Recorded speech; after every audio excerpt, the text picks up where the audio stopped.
He said it wasn't pretty, but it was pretty special. Settle in as we rewind the week with the latest edition of Monday Backspin from PGA TOUR.com. Hey everyone, welcome to the recap of the Memorial Tournament presented by Nationwide Insurance. I'm Amanda Balionis, and it seemed predetermined since the second round that Steve Stricker would win at Jack's Place. The veteran just had that it factor all week long and never missed when it mattered. Stricker dropped in a hole-in-one on the par 3 eighth during the second round at Muirfield Golf Club, and then he birdied the ninth to take the lead heading into the weekend in the most dramatic fashion possible. You would think that nothing can match the excitement of a hole-in-one, but you'd be wrong, as Stricker opened up his third round with a 116-yard hole-out eagle on the second hole, followed by another eagle on the fifth. Stricker is the 13th player in tour history to eagle a par 3, 4, and 5 in the same week, but he's the only one to have done it in a 7-hole stretch. What did the Wisconsin native do with the ball he aced the eighth on? Well, in the same modest, humble fashion we've come to expect from Steve Stricker, he gave it to his walking score, autographed, but didn't even tell the scorer that it was the hole-in-one ball. After all, said Stricker, it's just a ball. What's the big deal? Besides this being Stricker's 10th PGA Tour win, it also affects the FedEx Cup standings as well as the World Golf Rankings.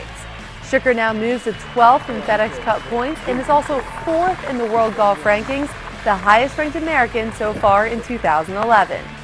Besides Stricker's move on the FedEx Cup board, we have a new points leader, as Bubba Watson has been bumped from first to second, and world number 1 Luke Donald is also now number 1 in FedEx Cup points. For more on what it's been like this week at Jack's Place, let's throw it out to Fred Albers of the PGA Tour Network.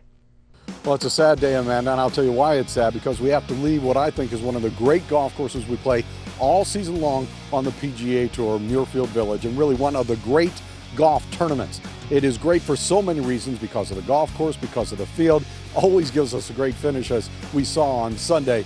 But I think one of the reasons, well, twofold. One is charity. This raises so much money for children's hospitals, always a great cause. And the other is Memorial Garden. Remember, early in the week we took you on a tour of Memorial Garden. It's Jack Nicklaus' tribute to the greats of the game, where everyone has a bust of themselves attached to the wall, a way to remember the great people that this game has given us throughout the years. And I think that's what this tournament's all about.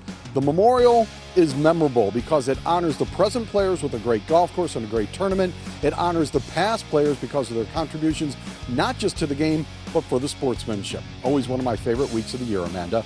We are now headed to Memphis. It's the FedEx St. Jude Classic at TPC Southwind. Our broadcast on the PGA Tour Network, Sirius XM, begins at noon Thursday Eastern Time. Amanda?